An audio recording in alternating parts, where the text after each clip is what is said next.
to the Agent Leader Podcast. My name is Brent Kelly, your host. Thanks so much for joining me on this episode. And we have a great episode scheduled for today. I have a great guest who I'll introduce in just about a minute or so.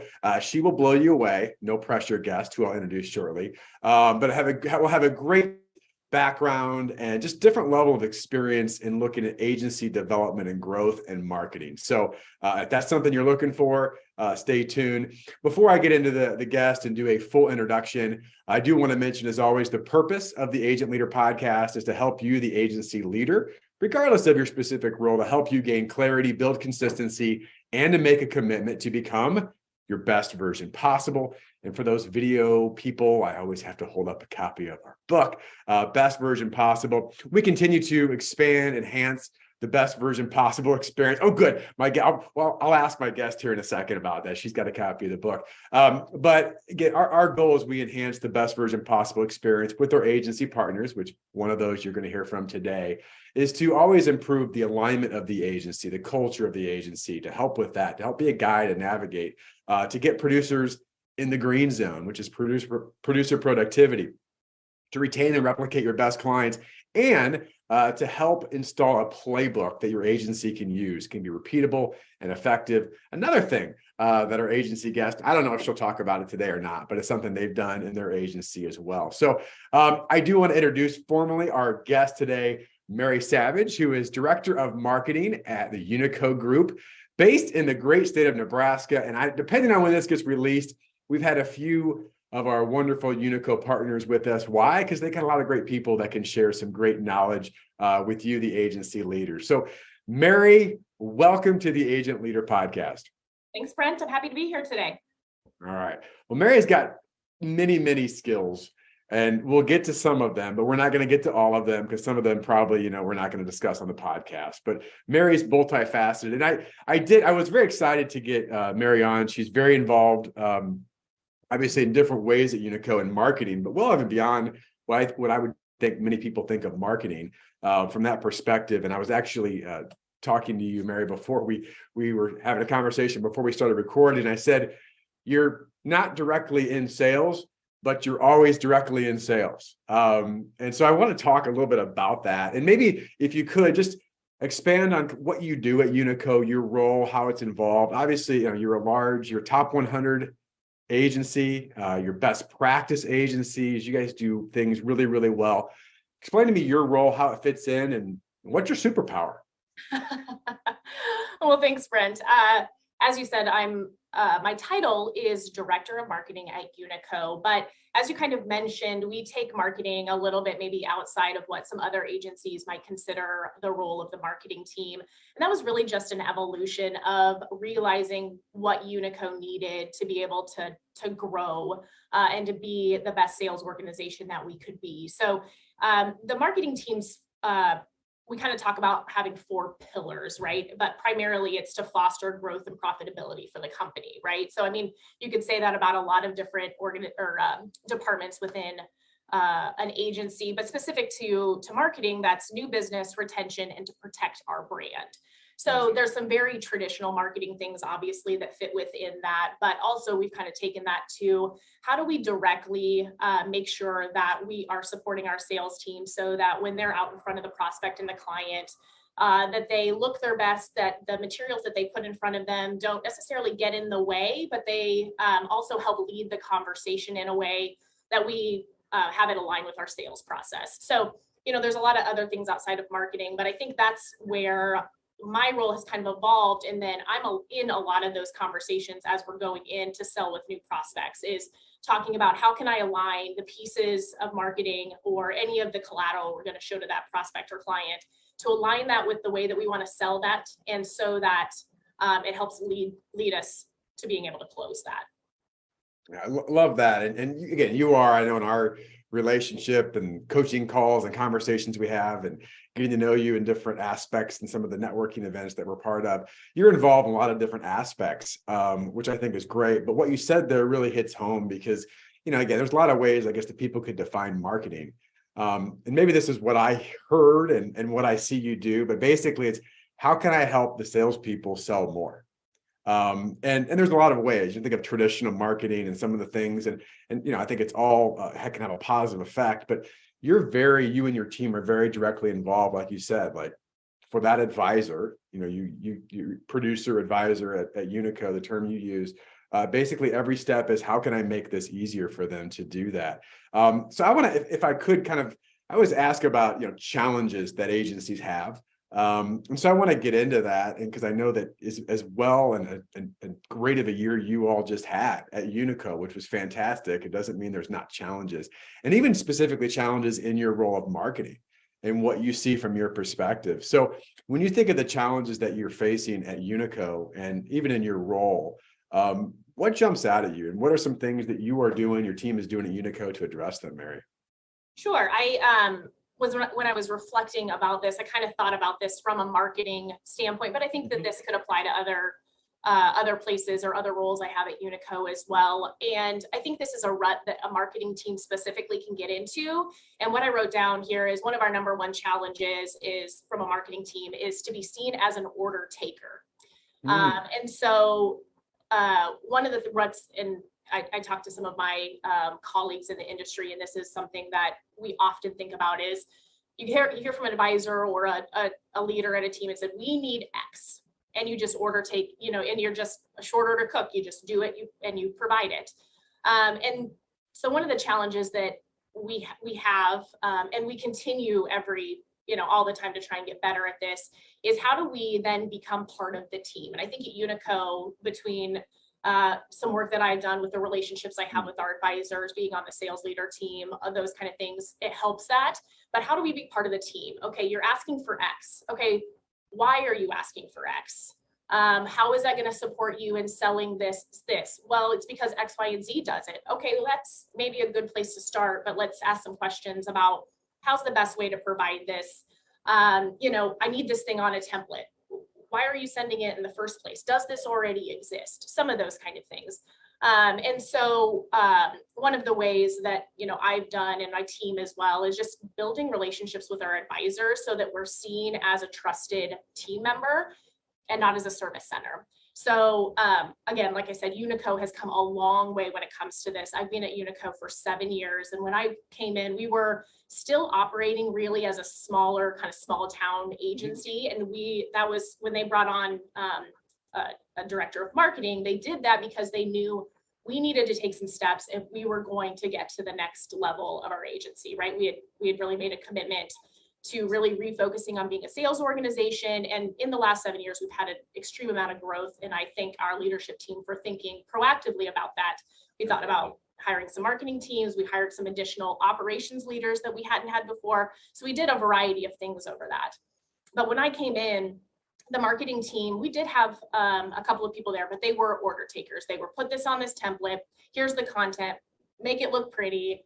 And really working through to how does that actually integrate in the sales process? And are we just creating something that's just going to get thrown away? That wasn't what I wanted. I wanted it to actually be a piece a piece that they could then use to actually help sell the account, right? And so we've done a lot of work on this, but it continues. New advisors come in, people get back in the rut, and you have to keep reminding people, we're part of the team too. Yes, we want to give you what you need, but I want to make sure that we're giving you the right thing and not just the black and white ask that you gave me. Yeah. Well, there's a lot that could unpack in that. A lot of wisdom there, Mary. See, I told you, listeners, she'd be great. But what I wrote down was interesting, and I have to be careful here because every year I have my own word of the year, and it's become pretty popular out there, I know. But my word this year is impact. And so now I hear it more often, even when I don't hear it. And is there something fall off your wall? This is real time, folks. I couldn't, it wasn't that loud. But that was impact. For example, that was good time. And I said impact, and boom, there it was. I actually did that on purpose. I had like a button and I just pushed it, it fell.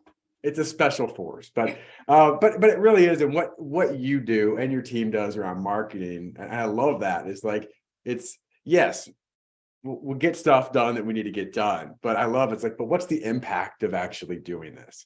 And there is a lot of things that we see in agencies that, that's the way we've always done it.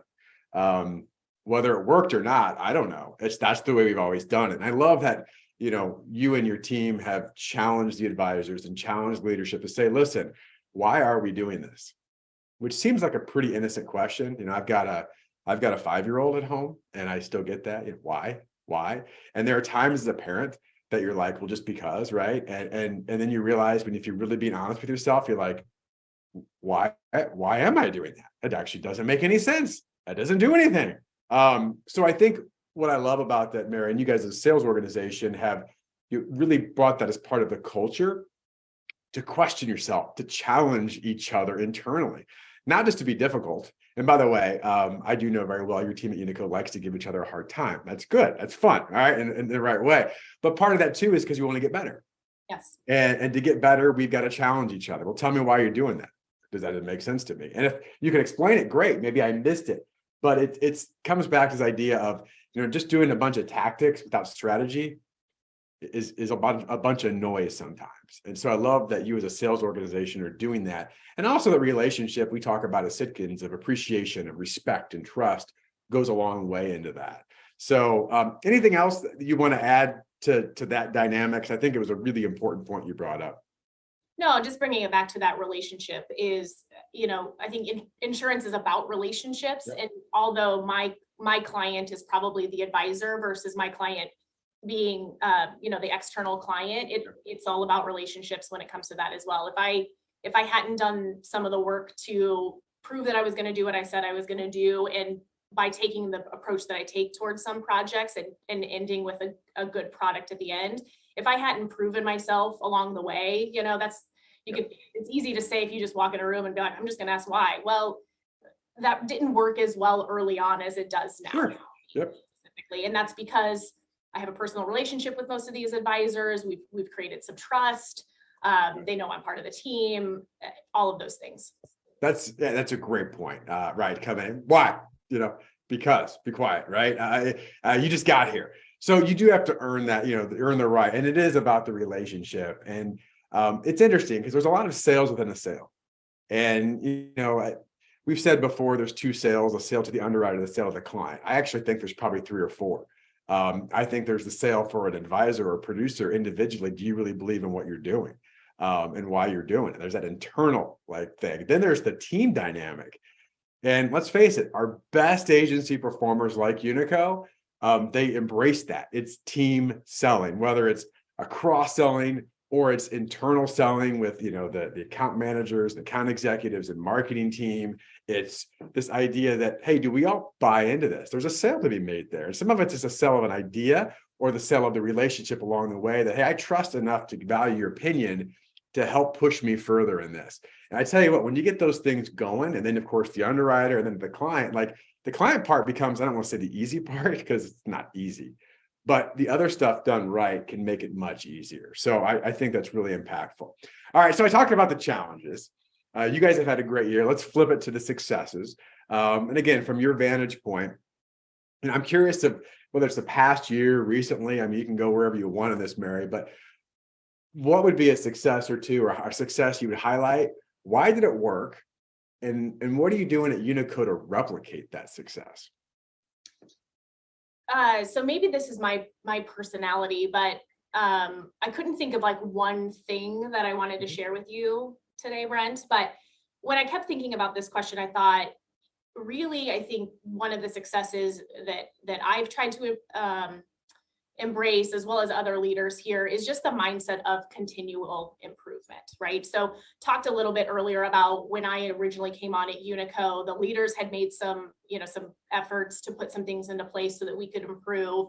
I've continued to work with our teams on how we can continue to push the envelope so that we're a better marketing team for UNICO. And I just think about all those mini successes along the way and how they just eventually, you start looking back and you go, wow, we've come a long way. We've made a lot of growth. I've had a lot of personal growth. My team is bigger than it was before. Our advisors are more successful. They've got better new business and retention numbers than they have before. Just kind of impacts. And you and I were talking a little bit earlier before we were recording, but I'm into weightlifting and into running. So I kind of thought I'm bringing it back to those two things. And I think about every day I get in the gym or every day I get out on the road, and you do a little bit more to potentially make yourself a little bit better. And it's not in that one run or that one lift that you all of a sudden are like, oh man, I am now going to be able to know, my max is now up 10, 15 more than it was. But every day you show up, you do a little bit more. And then you go to compete and you realize, oh, all of that work counted, right? So I compete in powerlifting, every time I go out and I am able to increase the max that I'm able to compete there, I go, all those little things I did, right? Every time I go out and run a half marathon and my time is, in the place that I had as a goal, I'm like, all those little things I did met that. So as I look back, is just continuing to think all those little successes along the way, all those little wins. I look back and like, man, we made a big impact. Is just to continue that same thing. It's every day, just do the best. Question myself as well. Am I doing all of the right things? And not to get myself in that rut that I ask our advisors not to get in, which is, well, we've always done it. And just to continue to improve it that way. Well, I mean, it's just, again, and knowing you and some of the stuff we talk about doesn't surprise me, but it's one of those things I heard years ago. Is it about goals or growth? And I think the answer should be probably both. But, I heard this years ago. It's like, if you focus on goals, but not growth, you may or may not hit your goals. But if you focus on growth, like continual growth, intentional growth, you'll hit your goals. And guess what? You'll just keep growing, because you're always looking for a slight edge, a way that I can improve something a little bit. And I love your analogy with, obviously if you can add another 2.5 pounds on the end of the bar, or take off another 5 seconds on that time, right? I mean, you're seeing some of that, but those are steps. And by the way, I mean, this is me just thinking here out loud on this. In that whole process, like, I'll ask you this: how often do you compete? And again, maybe it's a half marathon, maybe depend, but like on average, like how far apart are the events? Yeah, I try and compete in something about once a quarter. So Okay.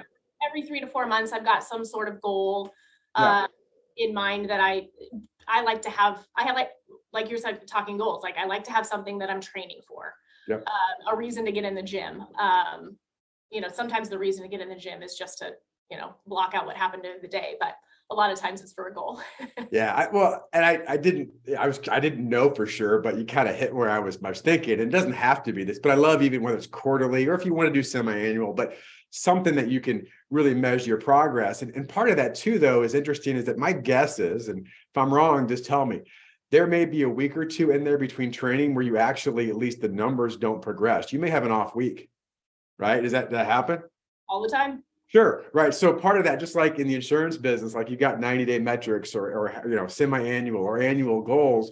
What too often happens is you have a bad week. And so instead of saying, okay, what did I learn from that and how can I get back on? It's, well, I guess it's not going to work, so I'll quit. Right. And that's a mindset issue. And I think what I love about that, Mary, is, I mean, yes, can we like force feed that to every member of an agency? No, but you can set the tone. As you said, I can model that. Hey, listen, we're not always going to have a great week. Like, I hate to say that, we're just not. We're going to strive for it. But the difference of us being great versus average is that if we don't, we're going to learn from that, not just take it a loss and pack our bags. We're going to learn from it, and we're going to regroup for the next week and the next week and the next week. Because, hey, I'm not great at math, but if there's 13 weeks in a quarter, and if I have 2 off par weeks and 11 great weeks, I'm still way ahead. Right. Yeah. And anyway, I don't know where I was going with that. It just kind of hit me. Is that you resonate with that? Yeah, and I'll piggyback on that a little bit in the quarterly. So we were talking about personally, do I have something I compete for? Yes, yeah. 3 to 4 times a year I'm competing in something. But at UNICO, we have a similar business plan, right? So we follow traction. And what we call it the VTO, Vision Traction Organizer, but it's our plan for how we're going to get where we want to go, right? So what's our 5-year, 3-year, 1-year plan? And then as departments and as individuals, we then break that up into quarterly goals to help meet those. So, that's what it is. It's just kind of like incremental. It's like, what as a marketing team, or what as Mary as an individual contributor, what can I do to hit those metrics for UNICO?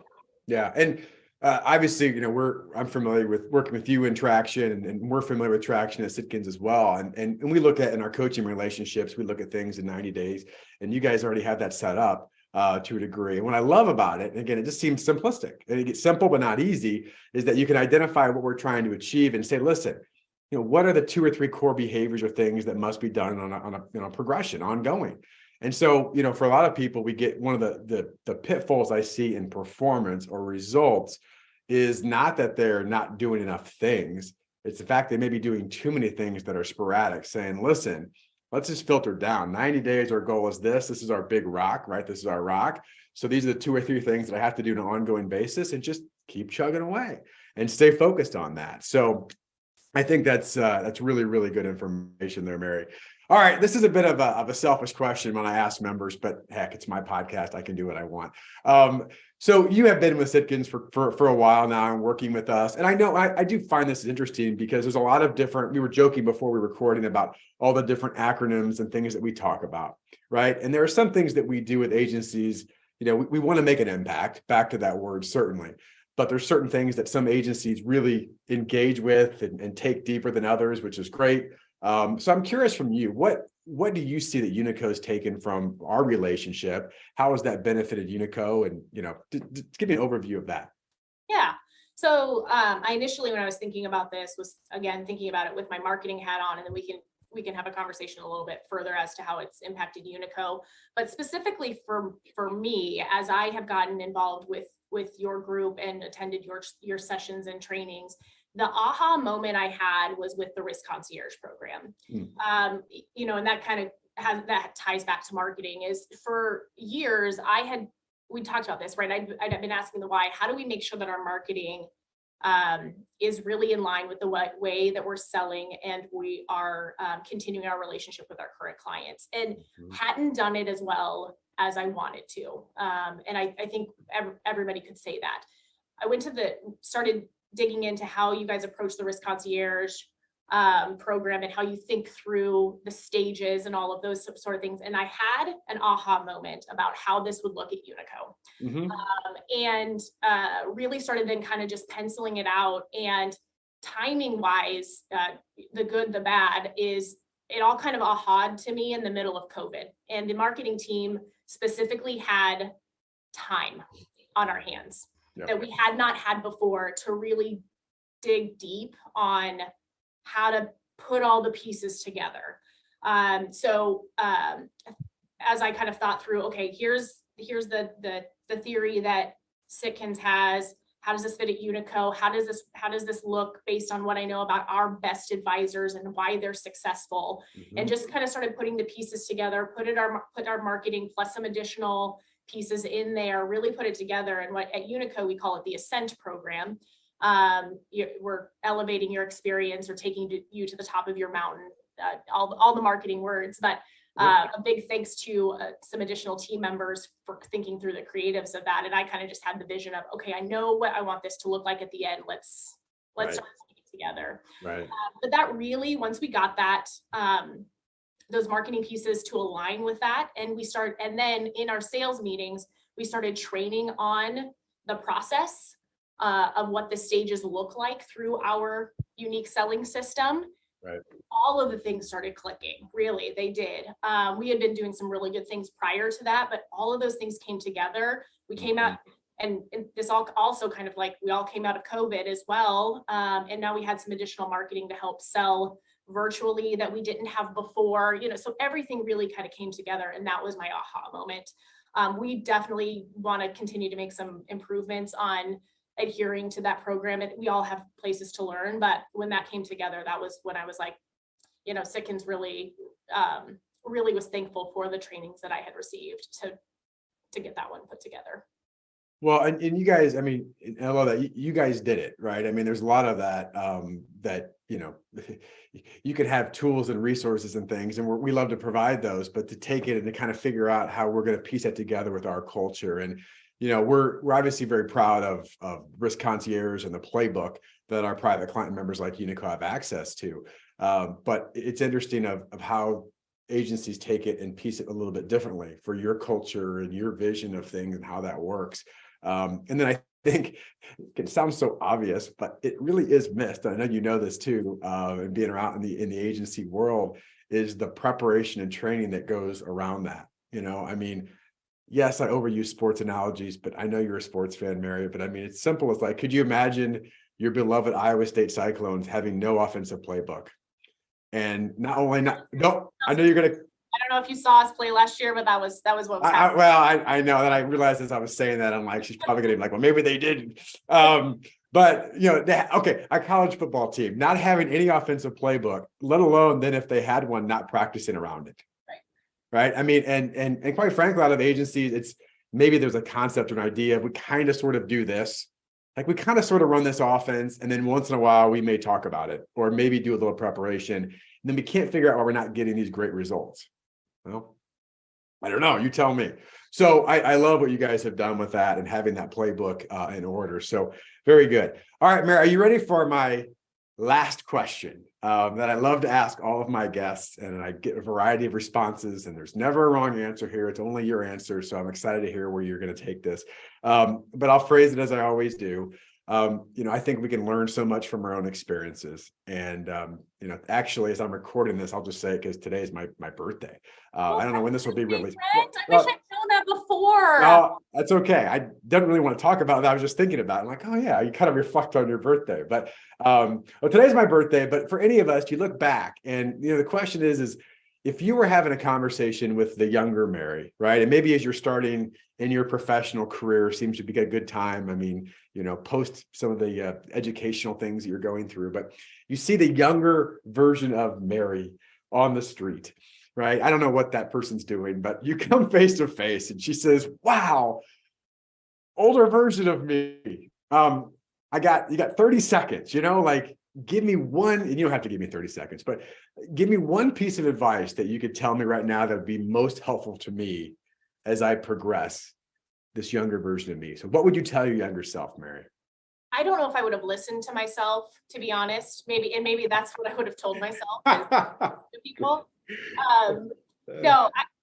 I even texted my sister about this because I was like, I don't know, what would I tell 21-year-old Mary, and she sent some joking things back and we had a giggle about it. But I think as I've gotten further into my career, one of the things that I wish I had done earlier was foster my professional relationships better. I think back to early in my career, I had the opportunity to meet just in the career that I was in, meet a lot of influential people in the area that I was working in. And I didn't realize how important knowing those people was going to be later in my career. And I've unfortunately kind of lost the connection to some of those people at this point. And so I don't think that, I can build on that like I wish I had. I wish I'd fostered those a little bit more and ask them more questions about how they got to where they are now. You know what I mean? I think, I've had some successes along the way and maybe I fumbled through it and got here. But, if somebody asked me that who was starting their career, I'm happy to answer all of the mistakes I made along the way or all the successes I had along the way. And I'm sure all of those individuals that I had connected with earlier in my career would have done the same for me. And I wish I had taken some of that wisdom with me instead of just not realizing what a gift that was. Yeah, that's really good. I don't think anybody's expressed it that way, and I love it. And first of all, I do agree. I laugh at myself when I think about that question because the younger version of me would probably be like, yeah, whatever, shut up, old man, But if you're listening to that, it is. I mean, there's such value in that because, and this is true, for the agency leaders listening, whether you when I say a leader, maybe you're a producer getting your career started, or you're plateaued, or you're leading a team, or whatever. You think about that, and it's like the power. We know it's a relationship business, and that's a bit cliche, but it's true. And you think about every opportunity of the relationship, even if it's just a quick moment to add value, or to listen a little bit longer, to ask one more question. Some of them may lead nowhere, but many of them could blossom into something really cool. And you don't even know when or where or how. I always tell people, it's like, I tell my daughter this. So she's about that age. She's 19. And, whether you're working a job, like this is going to be my career and all that. I said, I know that, but you never know who's watching. You just don't know. Your greatest opportunity of your life could be someone that's sitting at a restaurant when you're a server. And it may not come back for 10 years later, but because of the impression you made that day, I don't know. I mean, it just could go so many different places. So I love that. So listen to Mary. Like I said, she's wise. She's strong. We learned about Mary. She's wise. She's strong. I will say this too, because you won't say this, is that, you talk about respect and trust, like you have earned through relationships. And I think what you just said there, they tie together of the respect and trust at Unico because of the things that you do. So I want to applaud you and give you kudos for that. So all the Unico folk that are listening, you know that already. But you're a huge, just a huge resource in the insurance world. And we thank you for that. And thank you for being a guest today. Thanks, Brent. Any final things you want to say before we wrap up?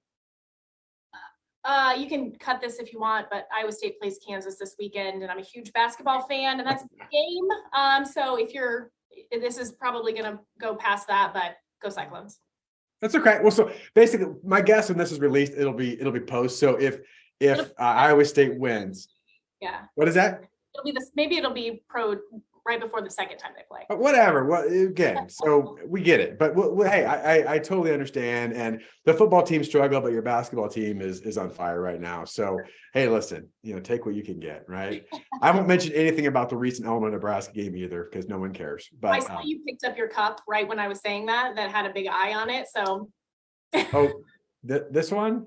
Oh, yeah, I don't know anything about that. So anyway, hey, thanks for listening, Mary. Thank you so much for being a guest. We really appreciate you. Again, as a reminder to all the agency leaders out there, if you want to learn about the Sitkins Network, the best version possible experience, the playbook, Risk Concierge, see if that is a fit for you and your agency. Go to sitkins.com/experience, sitkins.com/experience to learn about how we work with agencies like Unico and awesome people like Mary. So Mary, thanks again. Wishing you all the best in your success. Thanks for listening.